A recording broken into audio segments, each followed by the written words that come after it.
Lord, that more than just the observance of Holy Week, a week to remember you, the experience that you suffered on that cross while taking on all sins, all our sins. Father, we pray, Lord God, that we are grateful to hear your word. Lord, we even pray, Lord, that if there are things, Lord, that you need us to lay at your feet. Speak to us right now. Let this be more than just an experience, but rather, Lord God, a transforming grace, Lord, with abound in each one of our lives, Father. In Jesus' name we pray, and everybody say, Amen. You may take your seats. Ki-clear ko lang, take your seats. Baka biglang may lumabas na talaga eh. Punong-puno na, Boj eh. But question lang, no? I did some crowdsourcing. Tanong ko is Holy Week or the observant of Holy Week, the Lenten season, the death and resurrection of Christ, is it still relevant in your lives? Okay? So I talked to some friends, sent them a message. Yung uba, sabi niya, yes, di pa din kasi ako naliligo pag Friday kasi nagiging dugo daw yung tubig. Okay? Yung mga false belief natin before, di ba? Buti na lang, kinounter siya ng asawa niya. It's a big event, but different na how we observe it. Si Roy lang, uy, inalis ko yun. Nakalimutan ko. Andiyan pa pala yung pangalan. Sorry. Sorry, Roy Amurao, Victory Makati. Talaga nilaglag eh, no? Next. This came from ano to, young professional. Sabi niya, real answer. When we say Holy Week, the first thing that comes to mind is bakasyon. Not really remembering and celebrating the resurrection of Jesus. At least honest siya. Tapos yung naalala niya na pastor yung nagtanong sa kanya, sumagot, may pahabol. But being with community, friends, family, church, where we can discuss, helps us remember how important this was helping a set design. Tumulong siya doon.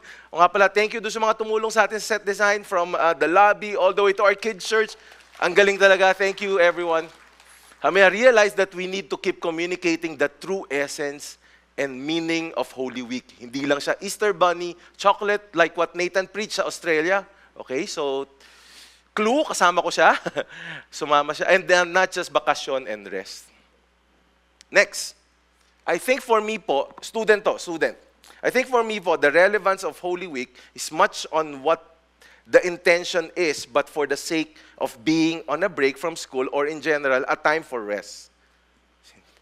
Growing up in a Christian household, I find that we do not celebrate it traditionally as Catholics do. Since the most we do practice in the observance of Holy Week is celebrating Easter Sunday. Not to say it's a bad thing, but that's my observation po. Hey, last two. Sabi ng isa, I wouldn't say irrelevant, but I don't do anymore the practices. Remember the practices? Baka some of us, we used to do that. Na kinalikahan ko, ash in the forehead, processions, abstinence sa lubong. But natuwa ko dun sa the last message that I got when she said, yes, we have stayed recently and have been blessed by the activities in church. There's agape meal, washing of the feet, and 7 last words. We appreciate how it's being done, not in Catholic, but also in a different and in Christian perspective. How is it relevant to all of us here today? Is it still relevant? Why do we observe it? Naalala ko sa akin, growing up, my memories of observing Holy Week, okay, is bawal yung maingay. Di ba? Sino dito ganun kayo? Raise your hand. Bawal maingay. Diba? Yung iba naman, bawal masugatan. Naalala niyo yun? Bawal na masugatan kasi pag nasugatan kayo, matagal maghilom. Yung pala kasi may diabetes ka, kaya matagal. O yung iba, bawal masaya. So sabi ko, kailangan ba kami umiiyak? Pag umiiyak ka naman, maingay ka. So anong gagawin mo, di ba? Matulog ka na lang. Yung iba naman sabi niya, kailangan mag-church. Sabi ko, di ba sabi mo, patay si Jesus, tapos nakatalukbong lahat. So bakit ako mag-church? I asked those questions. I love my parents. But sadly, I didn't get the answers. Up until late in my years. then it kind of evolved, okay? So, naging bakasyon naman sa amin. We go out. For the longest time, hindi kami lumalabas. Pag Holy Week, bukas yung tindahan namin. Tapos, ang natutuwa lang ako, pag Holy Week, instead of 25 centavos yung sweldo ko for the day, nagiging 50 centavos. Tuwan-tuwa ako. Di ba may extra 50 centavos? Yung iba nagka-count na ng year ko, no? Okay. Lahat, naging 50 centavos, talaga tuwan-tuwa ako. And then, tatay ko kasi matalino, sabi niya, Chinese di ba? Sabi niya, pag Holy Week, lahat ng pumunta ka rin na rehente, lahat yan sarado. Pero yung tindahan namin bukas. Kasi doble kita. And then later on it evolved, we started going out, nakaipon na yung daddy ko and all, and then we started enjoying Holy Week. How important is Holy Week observance in your lives? I realized later on when I became a Christian how central this event is. Na there are even times I would say na this should be celebrated more than Christmas. Etong pagkamatay, tsaka pagkabuhay ng Panginoon should be celebrated more than Christmas. It should be our highlight. And there's so many things in me that are in us that I do believe nagkakaroon ng tag, di ba? Ano mga to? More on the tradition side ba? But that's why we do things, or the importance? More than the religion ba? Of the religiosity? Keeping in religion? Or it's about a relationship? My goal this afternoon is not to charge us emotionally or to have a sudden spiritual encounter. Pero kung meron, praise God. But my goal, so help me God, is for us to have a greater understanding and appreciation of this event that is central, core, sobrang importante in our journey. Ito naisip ko eh. Think about this lang If di natin ito mag-gets, or hindi natin ito nag-get, na central to, core to, importante to, baka that's the reason why in our Christian life, we're struggling in some areas of it. Kasi hindi natin fully na-comprehend and na-embrace. We're going to read from 1 Corinthians 15, 3-5 for our main verse this afternoon.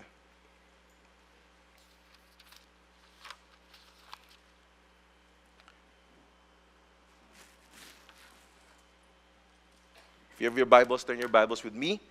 If not, you have that on the screen.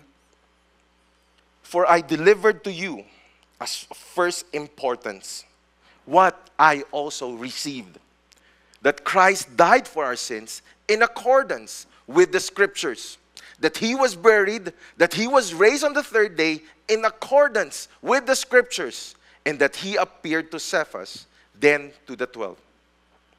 Father, pray, Lord God, for your revelation. In Jesus' name we pray, amen. These 3 verses, for me, are among the most powerful verses in the Bible. That is purely foundational. Naalala nyo, di ba? There was a series, 4-week, that we talked about foundation, how important it is. These 3 verses encapsulate the core meaning of the gospel. Why we're here today, it's because of the gospel. Why we're here today is because what Jesus did for you and I. This afternoon, I hope that we would truly understand the depth of the gospel, the implications, and how this foundational truth should be the anchor of our faith. Should be the anchor of our faith. And if it's not, repent tayo, ask the Holy Spirit, because at the end of the day, our God is merciful. Let's try to understand this truth. The first one, for I delivered to you as a first importance. Una-una pa lang, sobrang importante daw ito. Sinasabi niya, huwag niyo itong kakalimutan. Ito yung core, ito yung foundation. The very central truth about the gospel is this, that Christ had to die to take our place. Yun yung sinabi kanina ni Pastor Bojo, John 3:16. Kung magbibigay tayo nang hindi natin naiintindihan kung ano ginawa ni Jesus on the cross, bakit siya namatay? Una-una, hindi natin naiintindihan si God, bakit pinadala si Jesus? Bakit siya nabuhay? Then, we are giving for nothing. Nagbigay lang tayo. Nalala ko, when I was still growing up as a Catholic before, Akala ko yung bigay, kailangan mas matunog, di ba? Pagbarya, mas malaking pera. Yung medyo tumatanda na ako, papel na yung binibigay sa akin. Sabi ko, uy, nagpo-promote na ako. Tapos dati, di ba, naging 5 pesos, at 2 pesos. Yes, may 2 peso bill before. 2 pesos, 5 pesos. Bojo, don't look at me like that, hindi mo alam. Alam mo yan. Di ba? 5 pesos, 10 pesos, 20 pesos. Yung umabot na ng 20 pesos, wow! Kinupit. Mali. Hindi, pero pinalitan ko naman ng barya kasi sabi ko maganda yata to, medyo orange-orange. For I delivered to you first importance. This is the core. And speaking of the core, is that Christ had to die for us. I remember this, we memorized this. This is the gospel according to Rice Brooks. The gospel is the good news that God became man in Christ. He lived a life we should have lived, died the death we should have died in our place. 3 days later, he rose again from the dead, proving that he is the Son of God and offering the gift of salvation to those who repent and believe in him. This is the gospel. The centrality of why we have faith. The centrality of why you're going to church. The centrality of why we can freely lift up our hands in surrender, singing our praise. The centrality of why we do what we do here on church and also outside. When we invite people to a life with Christ. There was no way for us to be reconciled to God. That's why he had to send Jesus to take our place. Yung mga ginagawang penance before, you know what? I do honestly believe, I didn't research it, but I do honestly believe when it started, it had a good motivation. Maybe it's because para maalala, ma-observe. But then again, something took its place. Naging central tayo. If you look at the gospel, the centrality of the gospel is Christ and Christ alone. Not us, nothing that we do. Our participation on that cross is merely our sin, our disobedience, the depravity of man, yun, but nothing else. Kaya wala tayong magawa. Doing Holy Week penance to pay for our sins the past year, iniisip ko yun. Pag papunta na kami sa different churches, I would actually see people, talagang hinahampas nila yung katawan nila doing penance. I remember later on that nalaman ko na it's like a big malicious deception. I didn't understand. Came to understand it later on. That we cannot do anything to earn our way to heaven. Christians, Christ followers, meron tayong sari-sariling penance na ginagawa pa rin. Meron yan. Nagrepent ako. Kakarepent ko lang yung penance na ginagawa ko eh. I still try to. Ask the Lord. Be immersed in His truth. Embrace the truth. Repent. And then have faith that you can turn around and overcome it. But we need to assess, we need to be honest with ourselves. That we can't earn our way into heaven. There has to be a sacrifice. There has to be a lamb that is sacrificed. I remember in the from Exodus 12, 3 verse 7, it says it, lamb without blemish, a sacrifice during Passover, blood of the lamb applied to the doorpost. In Isaiah 53 verse 7, describing a Messiah as being led like a lamb to be slaughtered. In 1 Peter 1, 18 to 19, redeemed with not silver nor gold, but by the precious blood of Christ, a lamb without blemish or defect. And lastly, 1 Corinthians 5, verse 7, Paul refers to Christ as our Passover lamb that has been sacrificed. The gospel message is of first importance. It is the central message of the Christian faith. Paul emphasizing that the gospel he preached is not something that was just invented or created, but rather something he received. Ni-receive natin to. Na-receive niya, na-receive rin natin. The gospel is a message passed down from one generation to generation, rooted in divine revelation. I have 3 wonderful kids that I love more than my life, but I cannot save them from their sins and restore them to a good standing with God, even though I am a pastor. Even though I love them so much. As much as I want to, I cannot. I pray to God often on my knees. I teach them the Word of God.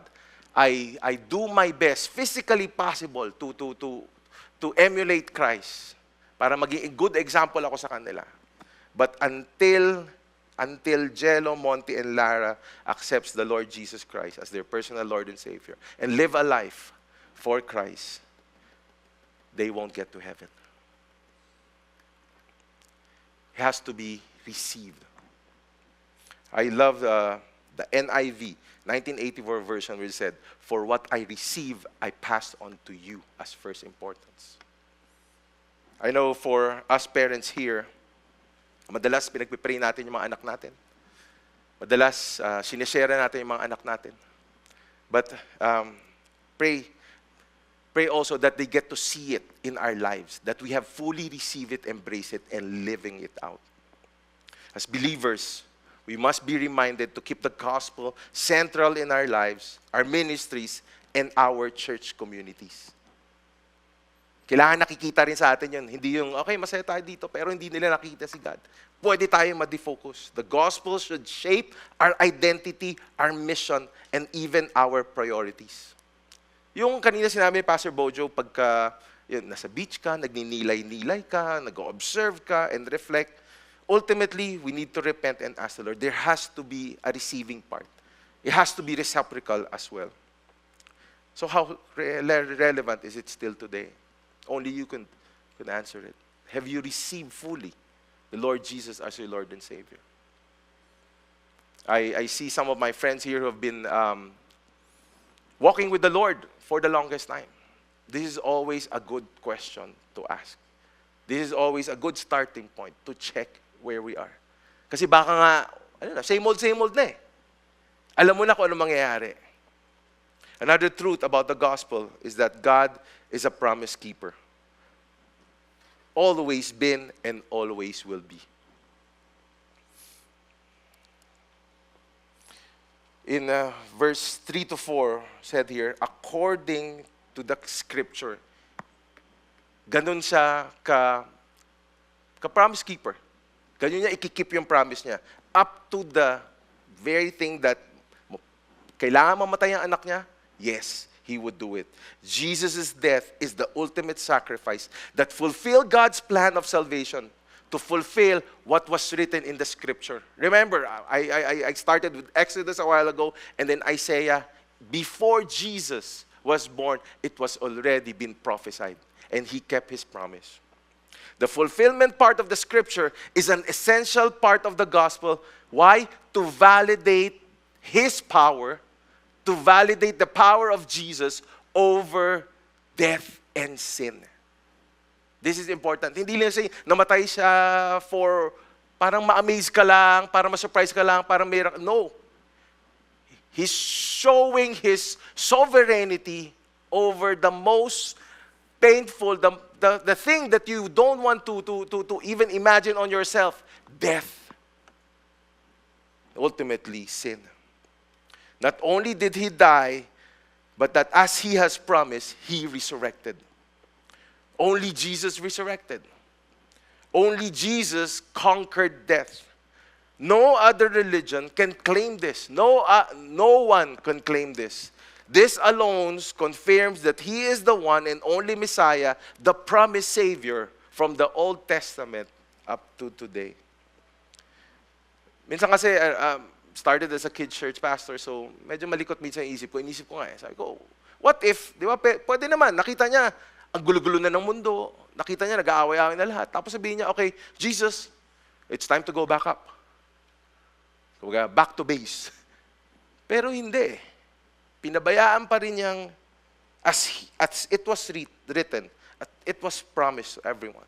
pinabayaan niyang pag-suffer yung anak niya, the humiliation, the death, the cruel death, and of course, the glorious resurrection. Remember what I read this once by C.S. Lewis, where he said, Maundy Thursday is just a day, but a reminder of our covenant with God, sealed by His love and sacrifice. Pinakita niya dito kung gaano kita kamahal. Pinakita niya dito na, although we were still sinners, I love you as you are. I will redeem you. And I would always keep my promise. What are the promises that God has for us na hindi pa niya natutupad? Early on, I was talking to a friend, and sabi niya, ang dami kasing promise si Lord sa akin, pero wala pa kasi. Then he realized, wait, saan ba nga ako nakafocus? Baka hindi ko napansin. Minsan kasi andyan na, pero hindi natin napapansin. What are those? What are those promises? Sometimes is it just for our benefit? Or minsan nakakalimutan natin na yung promise keeper, nagbigay sa akin ng promise, alam niya kasi what is best for you and I. Maybe it's not now. Maybe it's later. Maybe it's not. We can only accept this truth if we fully accept Him as our Lord and Savior. Surrendering under His Lordship. And pag kumanta tayong, Lord, do your way in me, do your way in me. Hindi yung pag hindi na comfortable sa atin, Lord, nasaan na yung promise mo? Ba't di mo pa binibigay? Bakit kang ganyan? As I promised, the Lord said. As I promised.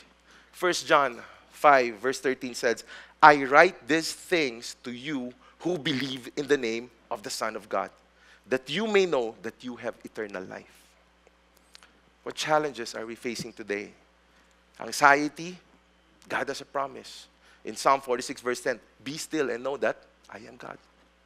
Sometimes kasi, alam mo, nagiging ano tayo ito,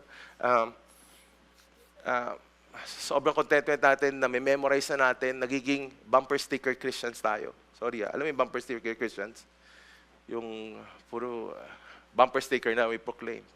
Pero pag how we interpret, how relevant it is in our life, how we actually live it out, gusto natin our way.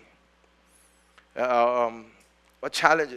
When you're fear, in doubt, sabi ni Pastor Bojo, ayan na naman, ano na naman, tuition fee na naman, di ba?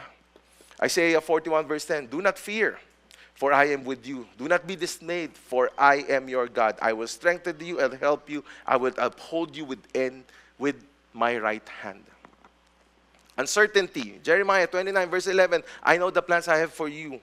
Plans to prosper you and not to harm you. Plans to give you hope and a future. How versed or how well versed or how trusting are we in God? That when we read His Word, that when we meditate on His Word, that when we proclaim His Word, sometimes, di ba, ginagamit talaga natin ito sa iba. Even our SOCMED and all.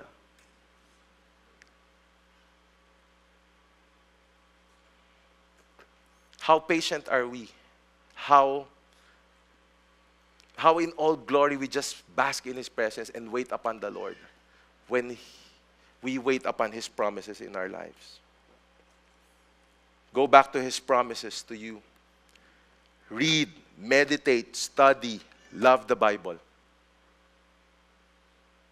If you're gonna ask me later, how would I strengthen or deepen my walk? I would go back to that. Read, study, meditate, and love the Bible. Last truth about the gospel is this. The gospel is not just a mere theological claim, but it is also a historical event witnessed by real people. In verse 5, it says here, and that He appeared to Cephas, then to the 12. I believe in our context, there's nothing more to prove. Kilala natin si Lord. Alam natin na nangyari ito. not just theological, it's also a historical event. But as we receive this, we need to be intentional also to be able to deliver to others. As we go to our family gatherings, to our reunions, to our vacations, and as chosen people of God, do we bear witness to this up to today? Malalaman nyo na relevant pa rin sa inyo yung Holy Week. Relevant pa rin sa inyo kung anong ginawa ni Jesus, His crucifixion, His death, and resurrection. If sinishare natin yun sa iba. By sharing the truth and by serving others. Love God, love others. Cephas and the 12 apostles were the eyewitnesses of the risen Christ. They testified to the truth of His death and resurrection.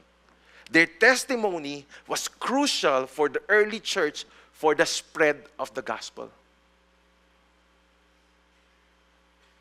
Their testimony was crucial.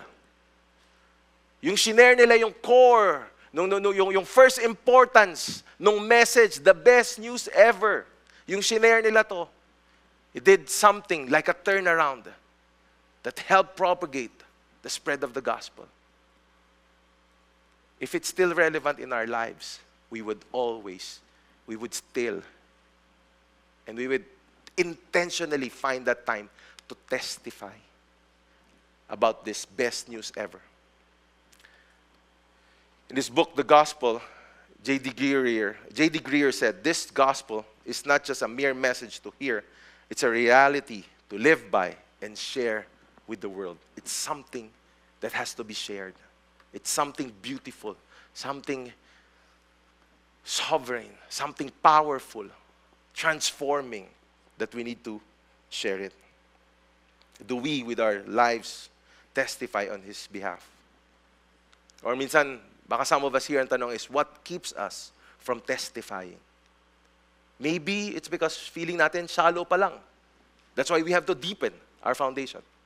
We're gonna have a spiritual foundation class this coming May 3. Mag-start. This could actually be a good way. This is for new Christians and yung mga tagal na. But deepen your walk. I want to share this. Hindi ko pala napaalam sa asawa ko. But anyways, I love you, si Tart. A focus ministry, Yet and I, together with our family, that we really hold to dear is family ministry, especially on marriage. Kaya napansin nyo, kung nag-post ako, una-una kung nag-post ako, may time ako. Tapos kung nag-post ako, it's about marriages, couples. We have our dear friends there, Mark and Sigrid, who we journey with. By God's amazing grace, Yet and I will be celebrating our 26th wedding anniversary. Wow, may clap ha? Sige, tulungan nyo ako para hindi ako mapagalitin na asawa ko.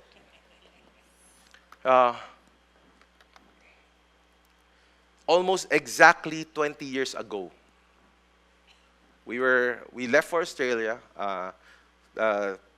holiday plus mission trip. We celebrated our 20th year as Christians in Australia. It was in a time, during that time, 20 years ago, it was a time that was so hurtful. We were hurting each other, and it was the most painful time in our marriage. 5 days before March 26, 2006, March 26, 2006 was the time that we gave our lives to the Lord. 7 years into our marriage, 5 years before that, with a 6-year-old Jello and a 4-year-old Monty, we decided to separate and to end our marriage. We were making already that time, separately, making plans how to proceed with our lives. But then on March 23, I decided to reach out to my business partner, my cousin, Edwin and Margot, and his wife. And lo and behold, pagdating ko doon, si Ed pala was already there, already talking to Margot.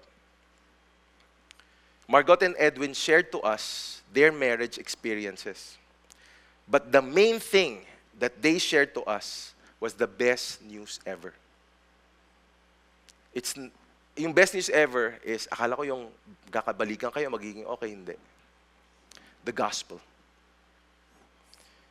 How God sent Jesus to die for us on that cross.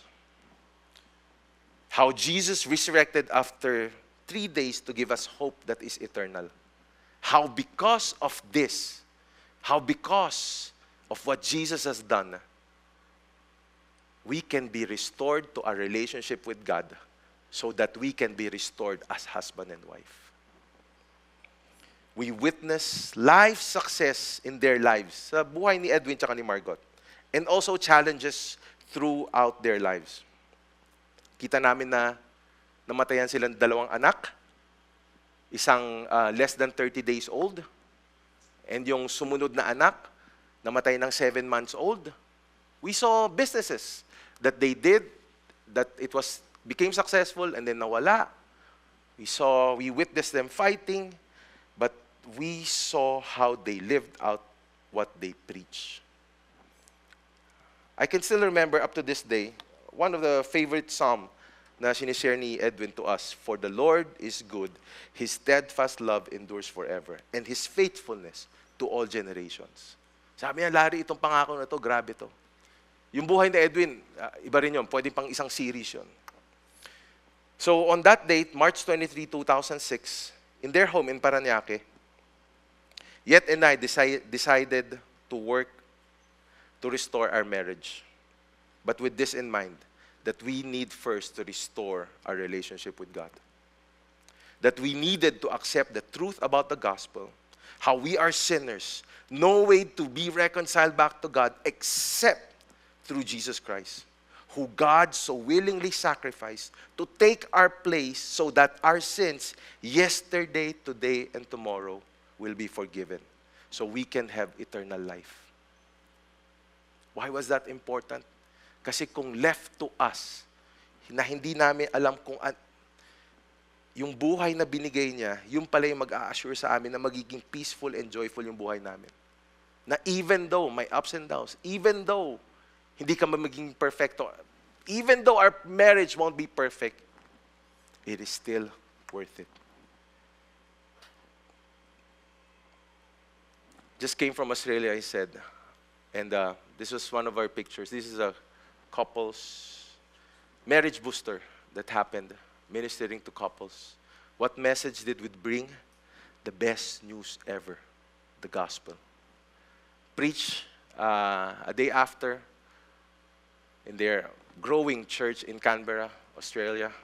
What message did I preach on? The best news ever, the gospel. This was a fun day. Mainit lang, pero we were in the Trinity University of Asia, where we ministered to freshmen, nurses. What message do we bring there? Life, integrity, faith, excellence, still anchored to the best news ever, the gospel. What we do in New Manila every D-Day, it's to bring the good news, the best news ever to that part of the city. Why we want to plant a church, why we want to expand, it's to share the best news ever. Why you guys need to pray for me? Because next week naman, where Yet and I will be ministering to our church. 2 days lang yata kami there, or 3 days in Macau. What to bring? The best news ever, the gospel. The gospel is the best news ever. It equips us to live by faith, faith in who God is, and faith in what He has done. I'm going to ask everybody just stand. Let's pray.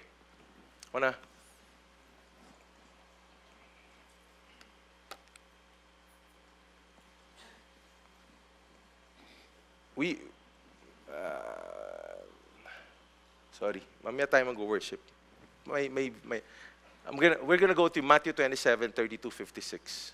We're gonna, ba't ko kayo pinatay? But we're gonna watch this video. It's actually a narrative of what how Jesus died in the words of Matthew. But let's pray first. Father, thank you, Lord God, for you are calling us bearer now of the best news ever. Lord, I pray, Lord, from this room, from this day forward, Lord God, you are saying, my son and my daughter, take this news. Let this be the core of your faith. Let this be the very fuel while you do life. Run with it. Run with it. And finish strong. Father, I pray, Lord, iba-iba kasi yung season ng buhay namin right now. But I pray, Father, that we could proclaim who you are in our lives freely and boldly. That because of our gratefulness,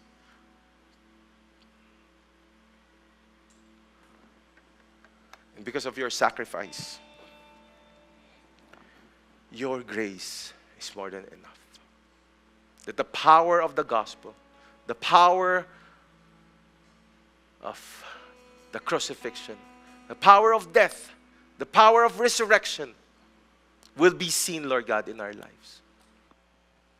That is the core of what we believe, that He died for you and I, died for our sin, to give us new life, newness of life, life that is victorious, life that is worthy of being called a Christ follower, life that is eternal.